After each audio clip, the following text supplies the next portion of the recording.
Você sabe quem é? Meu nome é Joãozinho. Eu sou Joãozinho. Eu estou aqui na igreja hoje, nessa grande festividade, porque eu achei muito legal essa festividade aqui. E esses hinos que vocês cantaram, e é muito legal, não é, gente? Quem gosta de cantar e louvar Jesus aqui? Mas canta bem, grita bem alto aí, fala.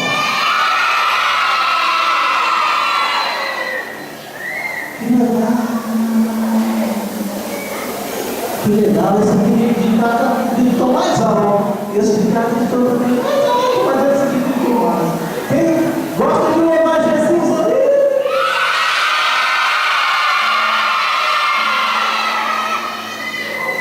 Gente, agora nós vamos ouvir uma historinha a respeito de Jesus.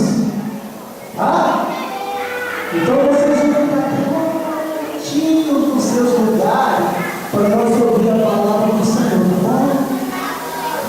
Todo mundo, tá bom? Quem gosta de Jesus aí? Legal, gente. Agora nós vamos ouvir a história aqui de dois personagens que falam sobre Jesus. Tá bom? Tchau!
Aonde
isso, só Jesus pode apagar nossos pecados e deixar tudo limpinho. Ele é o Cordeiro de Deus que tira o pecado do mundo. O que é pecado? Pecado é tudo aquilo que deixa Deus triste. Por exemplo, desobedecer, falar mentiras, pegar coisas que não são suas, matar, brigar, bater nos coleguinhas, fazer bagunça. E o maior pecado é não aceitá-lo como Salvador, pois sem ele não chegamos ao céu. Por isso, temos que aceitá-lo e obedecer fazendo só coisas boas e sendo pessoas de bons exemplos. É assim que devemos nos preparar para o grande dia do encontro com Jesus, pois a hora e o dia não sabemos. E por que Jesus ainda não voltou? Ora, querida, porque há muitos, e ainda tem muitas pessoas que não aceitaram Ele como Salvador. E também tem muitos que não estão preparados para encontrar com Ele. Jesus é bonzinho! Sim, filha, ele é muito bonzinho. Já vou lhe falar mais sobre Jesus.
Tiago, mas eu disse os adolescentes todos, né? Tiago é um jovem adolescente. Irmãos, Guilmar, ou tio Guilmar, como eu gosto que me chamem, tanto os adolescentes como os jovens, não podem. Tio Guilmar, primeiramente eu não seria nada sem meu Deus. E eu não seria nada se o Senhor não tivesse colocado você de frente do meu lado. Nada do que foi feito é mérito de Guilmar, não. É mérito de uma equipe que o Senhor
Senhor, meus irmãos. Amém? Irmãos, só em